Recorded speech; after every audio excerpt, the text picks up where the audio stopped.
Have you ever wondered why some people are fat and some people are skinny? Have you ever wondered what will happen to your body and mind as it ages and how you can prevent deterioration? Have you ever tried one of those fad diets or exercise programs but received no real results? If this sounds like you, then you need to listen to this podcast in full. Have you seen headlines like, how to get six-pack abs in 7 minutes or less? How to lose 15 pounds in 15 days? I'm sure you have. You see, the media focuses on areas of health and wellness that are sexy and instant, and often overhype how much health and fitness ideas have really changed. The reality is, over the last 50 years, the concepts of how to get fit, lose weight, and maintain a healthy diet have not changed. While science, technology, and medicine have improved and provide some assistance, the truth is that the underlying concepts have not changed. Think about it like building a house.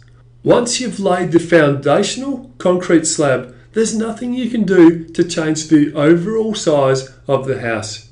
You can change the layout, where the windows go and where the doors are, but the foundation, the body of the building, stays the same. The same can be said about your body.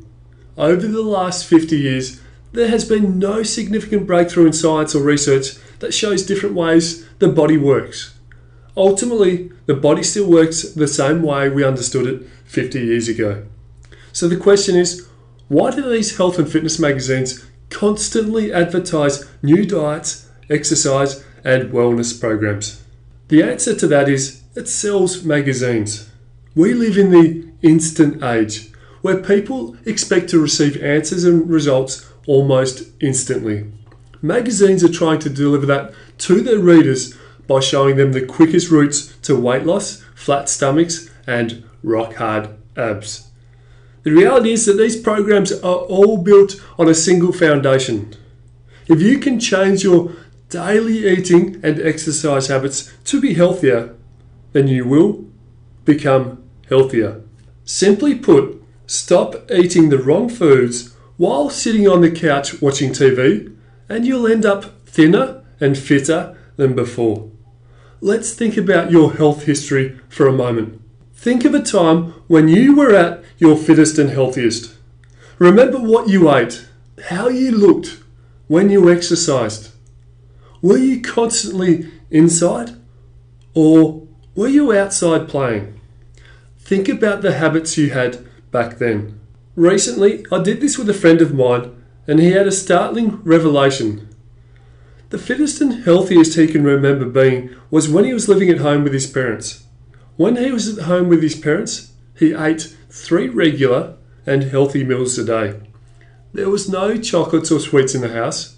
Ice cream was metered down to a scoop or 2 a week, and he was constantly told to go outside and play. What his parents were doing was ensuring that he had a healthy diet and lifestyle so he could grow up to be a healthy young adult. My friend explained to me that when he left home, he wasn't much of a cook, so he often ate out at restaurants and fast food joints.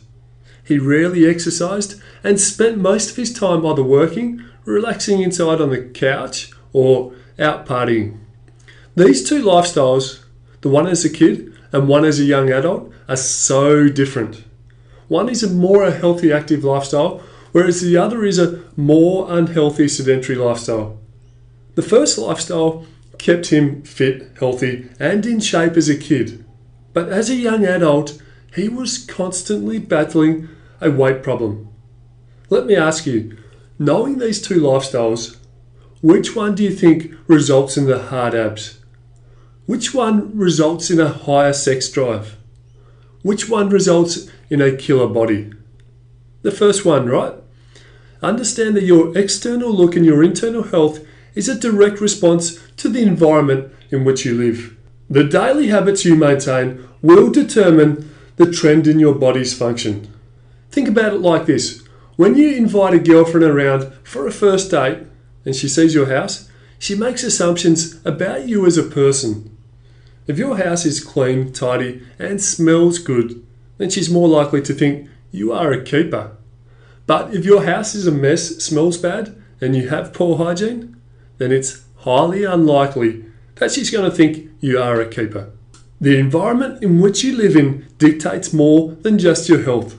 It also dictates your relationships and other aspects of your life. Healthy habits will lead to a healthy body and healthy lifestyle, and unhealthy habits will lead to an unhealthy body.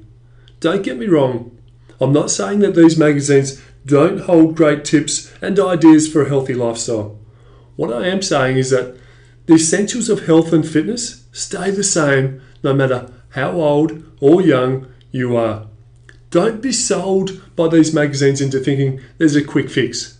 The thing is, these magazines are focusing on just a small percentage of what makes up a whole, healthy you. It's like an iceberg. The biggest part of an iceberg is not seen. It's below the water. These magazines do not deal with your biggest part of what makes you healthy. They focus on just the parts you see and are popular. I know some of you are probably sitting there going, oh great, another talk about how I should eat my vegetables. Ultimately, I don't want to sound like your mum and dad, but the truth is, they probably have it right. Although it's not sexy and hot to say you have a great body because you maintain a regular and healthy routine, the reality is that it's the truth. So think about what you can do today, tomorrow, and the next day to start transforming your habits into healthy habits. Remember, the formation of a habit takes around 20 days. So it will only be different and painful for a short period of time.